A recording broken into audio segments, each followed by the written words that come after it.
So March 2020, I'm the eternal optimist, right? So we start to hear that things are being closed down. I remember having a call with one of our partners, John Adcox from Source, and we were talking all about our big event, and both him and I are like, yeah, this is happening. We're just gonna keep going despite what's happening in the world, and we're gonna be there in April. And then the email from High Point Market comes that it's shut down. And I immediately go into panic mode. I'm like, we have this whole week of elaborate events of parties and panels and interviews with LuAnn and all of our great industry partners, and it's all going to be canceled. So I immediately started to panic. And it's funny for me, it was similar in that I had lots of speaking engagements lined up, both High Point type and paid type. Like I had, 5 figures in speaking engagements lined up, and all of a sudden, like, this one is canceled and this one is canceled and this one, and even the ones that hadn't decided to cancel yet because they were in Q3 or 4, it was like when High Point got canceled, it was sort of like, this is probably real. Like, we got to pay attention to this. And I also at that point was thinking LuAnn Live was supposed to be in November, and I was like, how are we going to put like 500 or 600 people in a room when this is going on? And so, for me, it's one thing happens. It's like all the things, the synchronicities line up. And I had one conversation, and finally I was like, okay, we got to do this. We got to do this big. We got to do this virtual. I'm going to need all my people. I'm going to need Sarah. I'm going to need John. I'm going to need all my people. We're going to be able to do this. So Sarah and I boxed her. I don't know who boxed her who. When they get together for a chat, and I'm like, I have to tell you my great idea. And you're like, I have to tell you my great idea. I'm like, okay, who wants to go first? You're like, tell me your idea first. So I'm like telling her. She's like, that's my idea, but I want to do it in a month. I'm like, oh, okay. And so that was how, like, you're like, I'm going to take the whole content for High Point Market and make it virtual. And I was like, all right, let's do it. Yeah, I was driving when you told me, and in LuAnn fashion, right? Like, she likes to build up to her stories and how she gets to her like revelation, and it's great. And I'm sitting there like, I'm gonna go into the dead zone, LuAnn. Like, I'm about to lose you for a couple minutes, and yeah.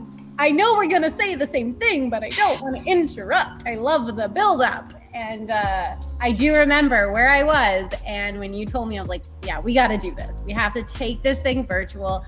I was sad when it got canceled. We had been planning for months, and it was going to be incredible. And I thought, well, if I feel this sad, how do the hundreds of people that are expecting to come to these speaking engagements and these parties feel? So we got to step up.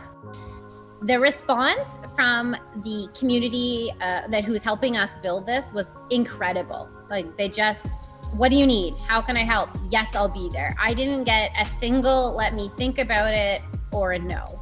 And I mean, I am used to people saying no when I ask, right? This is what I do. and so many times people were like, yes, how can we help? We'll be there, over and over again. It was just incredible to have such great support from the community. Yeah, I remember I texted Jesse Lazarus at Kravit on Saturday night, because this was like, the clock was ticking. We talked, I think, on Thursday, and Friday I made a billion phone calls to whoever I made and emails to whoever my list was.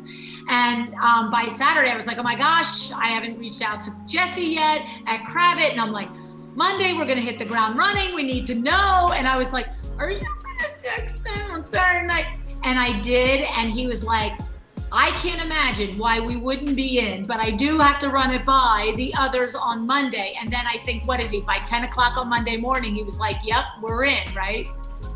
19 Hours last year in its first iteration was reactionary, right? Like, it was reactionary to High Point being canceled and needing to come together and deliver this content.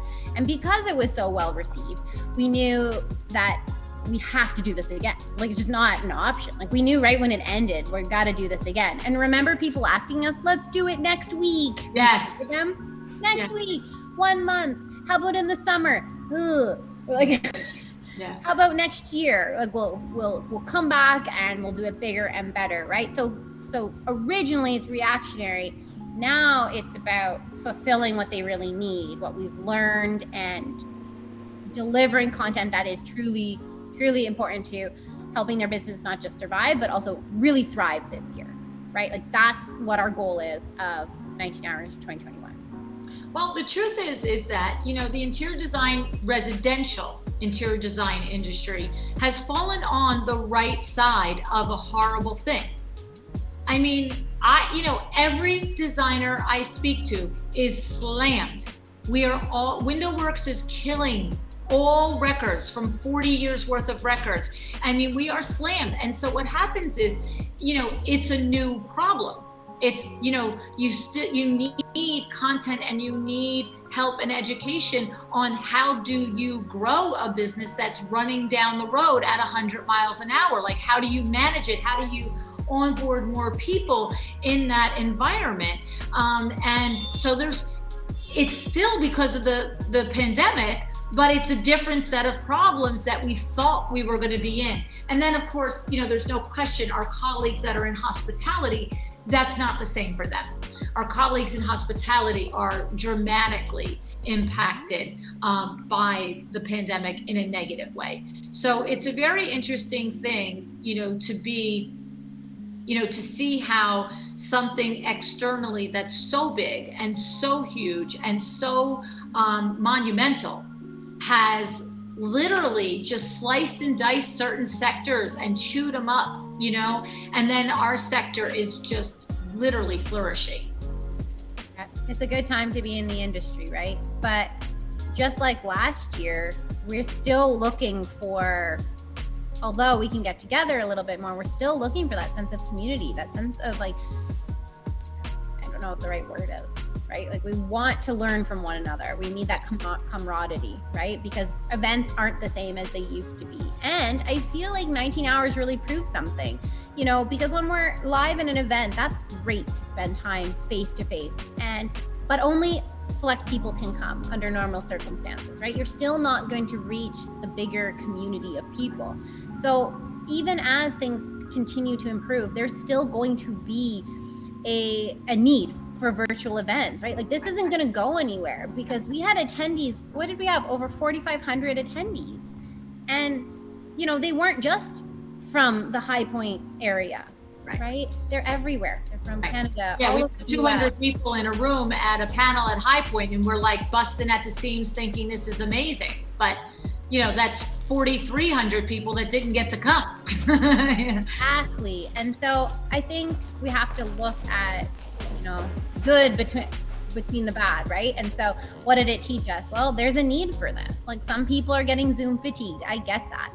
But that's where 19 Hours is going to stand out because we have put significant thought into what the content is, why we're delivering that content, and what it's going to teach people, right? We want to make sure that we always are giving the most amount of value at the right time, right? And I think that's always going to be the case, even 2, 3, 4, 5 years, as long as we continue to do this.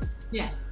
I mean, look, like I said, last year we needed each other because we were all, let's be serious, scared to death, right? Yeah. Nobody knew what was going to happen. Yeah, we had no idea. And this year we need each other because we're all like crazy busy and trying to manage it and trying to understand our way through it and trying not to disappoint clients and trying to have a life while our businesses are busting at the seams. So it's that same thing. You need to be with the people who are going through the same thing you're going through so that you recognize that it's not just you and it's not just hard for you even though you're busy, because it's kind of a tough thing to say, am I actually complaining that I'm this busy? Like that my business is flourishing? It's like, and that's just it. You can be with your own people and they know you're not complaining. Yeah. But that doesn't mean it's easy. You're grateful for the business, but it's still hard.